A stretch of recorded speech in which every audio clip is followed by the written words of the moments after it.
Hi, welcome in my first live on this channel. So, the title says it already, the situation at Boeing. A lot of things are happening and have been happening for a while, but also new things keep happening. So, I would like to start with something different than the MAX for once. Most people are focused on that.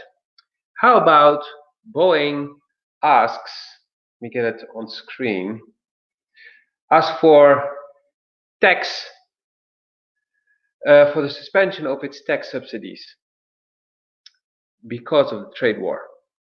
So it's very interesting that Boeing has been attacking Bombardier for dumping the aircraft below production price on the market, that they asked for Airbus to be taxed for every delivery of an aircraft not built in the US, accusing Airbus of being subsidized.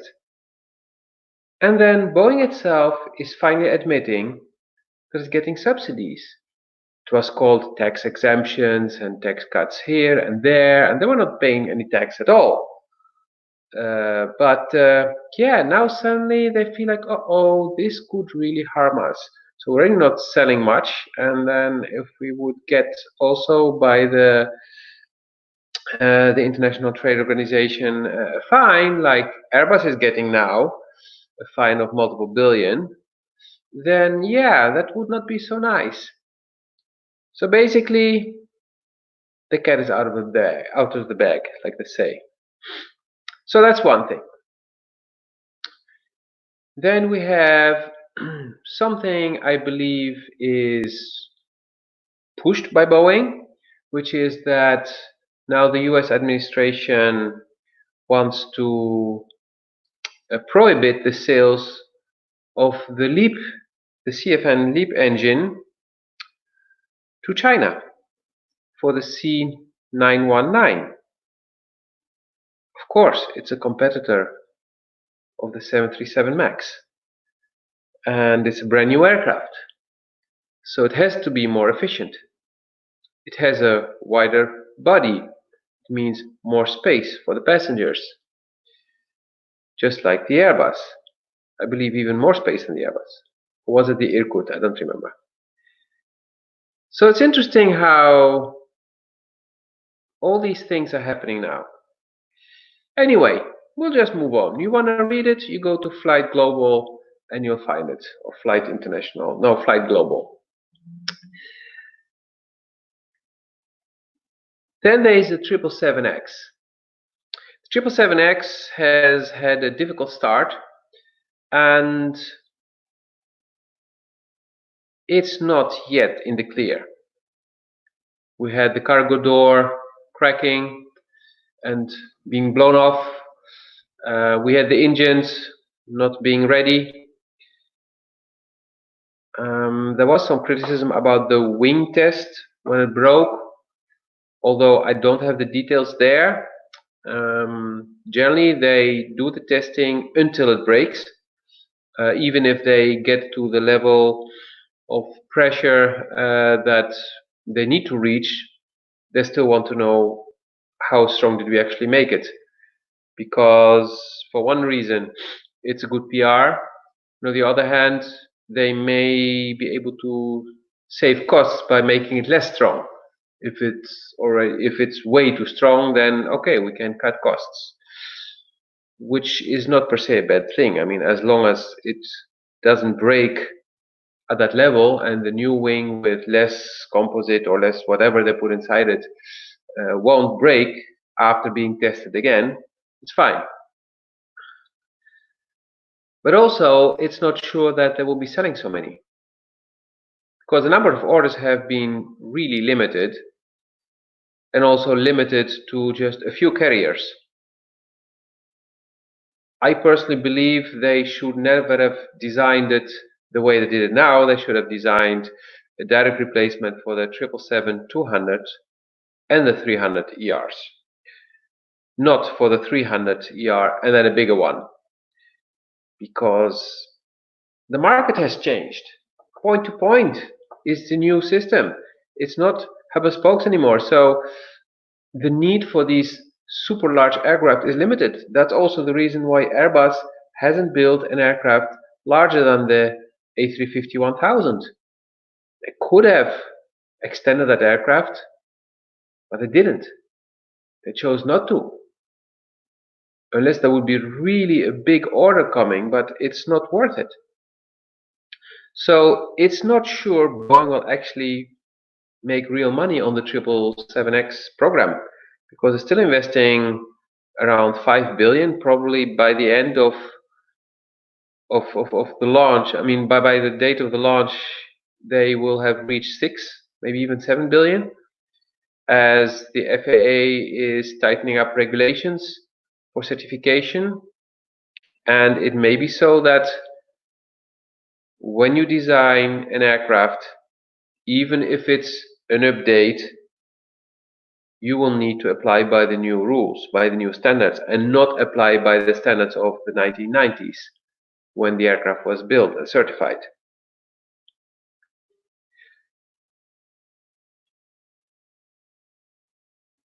Somebody just said they need sleeper ships. I don't know what that means. Maybe you can explain. Star Trek theory. Oh, probably it's a Star Trek ship. Yeah, okay. So that's on the 777X. Then let's go to the 737 MAX. We'll get to the NMA after that. Oh no, let's do the NMA first. So the NMA is a big question mark now.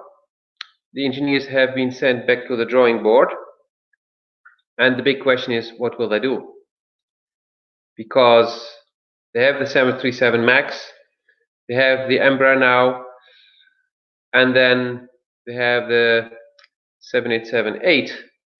So what will they do? Will they really design the 797 like they thought, or will they focus on designing something new to replace the 737 MAX, and then also take care of middle of the market at the same time, and have for the smaller one, let's say the replacement 737 MAX 7, using the Embraer and having an E2 extended version or something like that? It's not clear.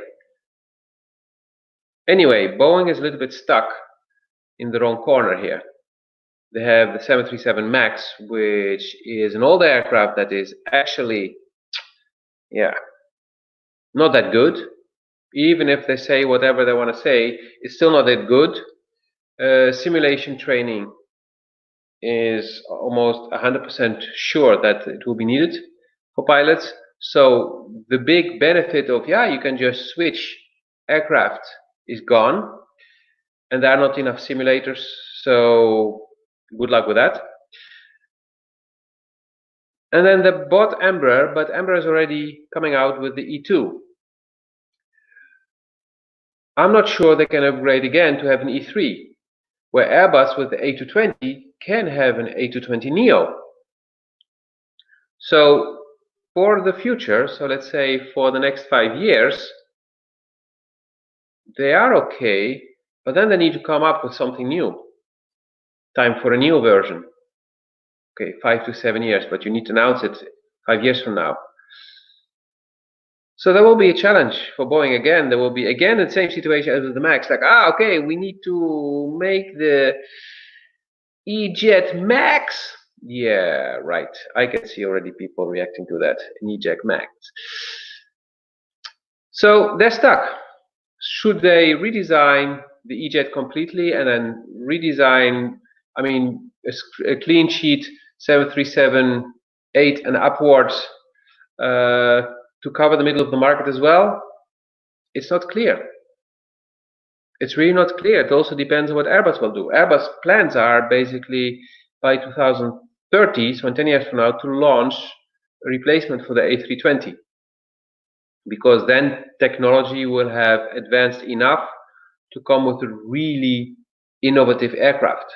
Otherwise, it would simply be some kind of upgrade, but then with a different fuselage. I mean, probably the same shape aircraft with just a different nose, and then a full composite fuselage. But it wouldn't be that advantageous.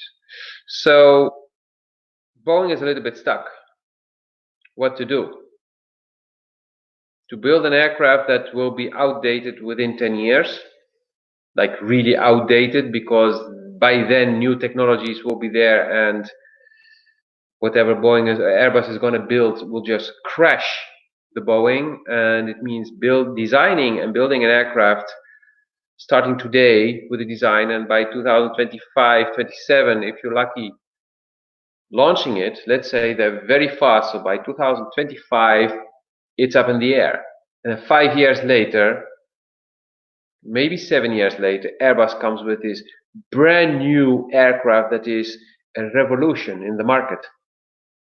That would be a disaster for Boeing, because they're never going to make enough money to cover the design of the program that hasn't even started yet. So Boeing is really in a tight position here. Then another news about the MAX is the FODs, foreign objects, debris, in the fuel tanks.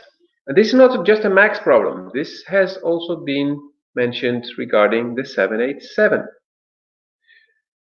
And so it's a Boeing problem. It's a quality problem. It's because of all the rushing they have been doing. And people don't give a shit anymore. Or certain managers don't give a shit. And the people doing the job, they do not get the time to actually go and clean the aircraft on the inside, clear the fuel tanks. This is why so many Boeing engineers have said, I will not fly on the MAX. I will not put my family on the MAX. Also about the 787, this has been said. And the fact that I find the debris now in the second type of aircraft makes me ask the question, how about the 767, the military version, or the cargo version?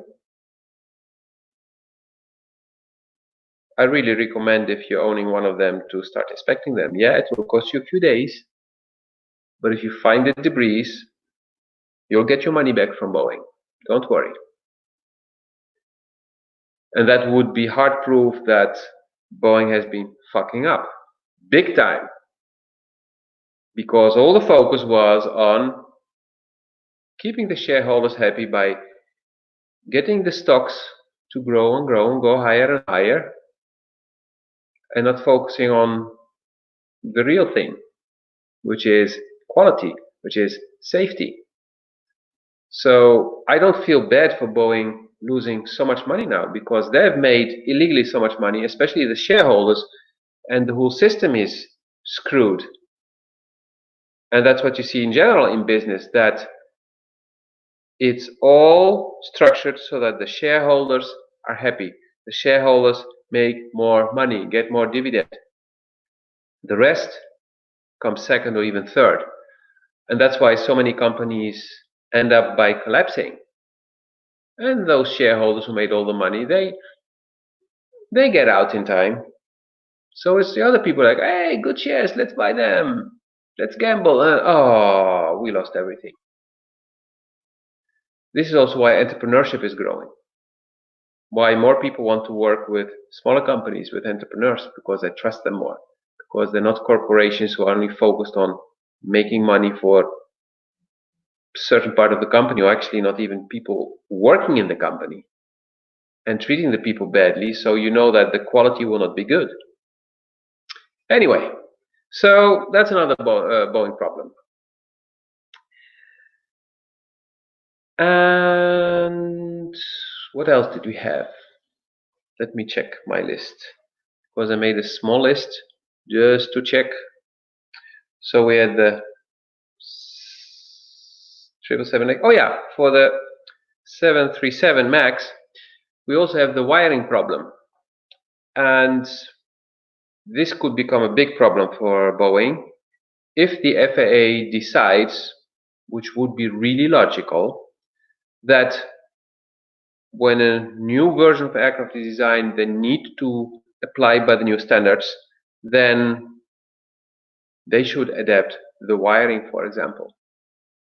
because the wiring, which is today a problem, has been certified in the 1960s, and regulations have changed a lot. This could actually mean that Boeing has to change a lot in the 737 MAX, because if the FAA says it's about the wiring, then what else will change? Or they say just about, they say now about the wiring, then we know about the wiring of the horizontal stabilizer, but there's more wiring in the aircraft. So it's the other wiring according to the new standards. And this should apply not just to Boeing, this should apply to Airbus as well, to Embraer, with the E2, to whoever is designing and redesigning and upgrading an aircraft. It doesn't make any sense that 10 years after building an aircraft, you come out with a new version and then you do not adapt to the new safety measures. In construction, this is what's happening. And if a project is delayed, they cannot deliver because by the time that they're almost ready, the rules have changed. And so they need to adapt. And we've seen this, for example, in Amsterdam with the new metro line, that they had so many delays that the regulations had changed, and then they had to change parts of the design because it was not according to the new standards anymore. Because the date that applies is the date of entry into service.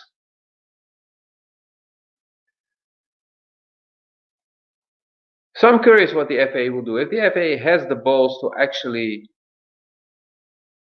start changing the rules and making it more about safety than about promoting Boeing. Because one official role of the FAA is promoting aviation, and as there is monopoly in the US, yes, monopoly, the country of the free market has a monopoly.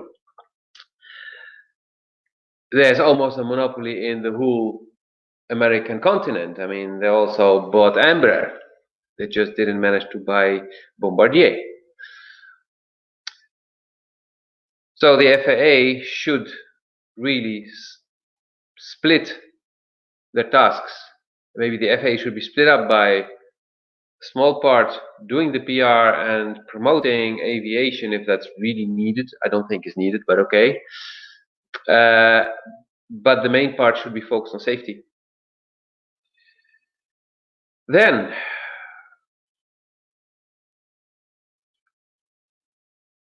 what will the future bring?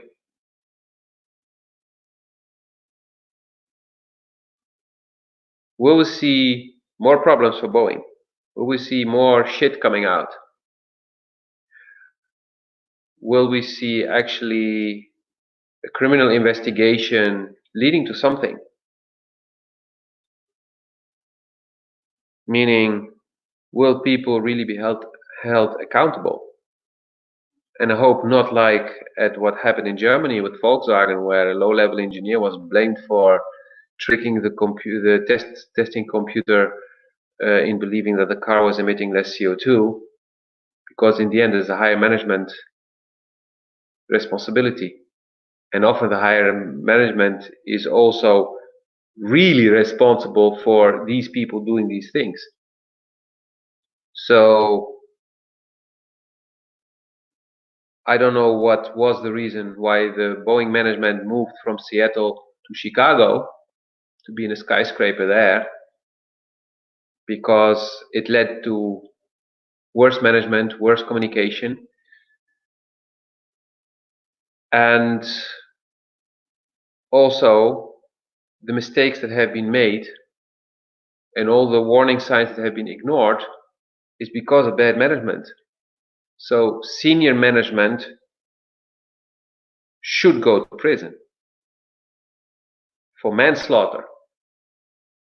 Hell, call it even murder, because they just knowingly ignored everything, deciding to just ignore things just to make money. For me, that is murder. It's not even manslaughter, it's just murder in the first degree. But hey, who am I? But maybe other people will hear this and say, good point. And it's very easy to just say, let's fuck Nuremberg, because he's already fucked. No, it was not just him. Yes, he was pressured by the shareholders and he played the game. He was not on his own. The rest of the board is equally responsible because they could have voted against certain decisions. They could have held them accountable.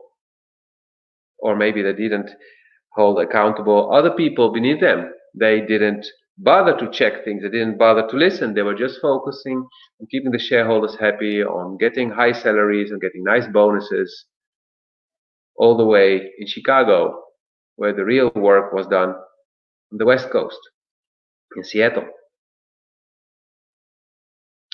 So I'm very curious to see what's next for Boeing. And the grounding of the 737, yeah, there is a chance it will stay grounded for a few more months at least. And then with all these screw-ups with China and the trade war, there's a chance that it will not fly in China for the foreseeable future, which means also no deliveries to China, which means more losses for Boeing. Other customers will be happy because they will get some aircraft with a little bit less delay. If they're not going to be delivered to China, then they can deliver them to the other customers if they're the same types, or they need to adjust those built for the Chinese market to the needs of the others, because there are always these subtypes. When you have, for example, a 737 400 is never a 737 400, it's a 737 401, 402, 436, whatever numbers. I know this because KLM had the 747 406, so 406. And I believe there was another type where they also had the 06. I think it was for the 777s. I'm correct. If you know, please put in the comment. So it's interesting to see what will happen. I will leave it to this. I wish you a beautiful day. I hope that I will have better news coming from Boeing soon. Otherwise, people keep saying that I'm a Boeing hater, but what I just hate is when people are corrupt and doing very stupid things and are playing with lives. And I was not an Airbus fan back in the days. When the A320 came out, I was all but an Airbus fan, because there were some serious safety issues with the A320 at the start. I mean, hell, the maiden flight with Jacques Chirac, who was still the mayor of Paris, on board, they had 4 flight computers shutting down, and they landed on the 5th. That was not a good start. If that aircraft would have crashed, killing the mayor of Paris and a lot of other famous people, that would have had a different market today, probably. So let's see where things are going. See you in the next video. And check out some of my other videos, like the video about the MOU for 50 A220s 300 from a brand new airline in Africa, from Nigeria. And there's more. Have a look. See you in the next video. Have a great day.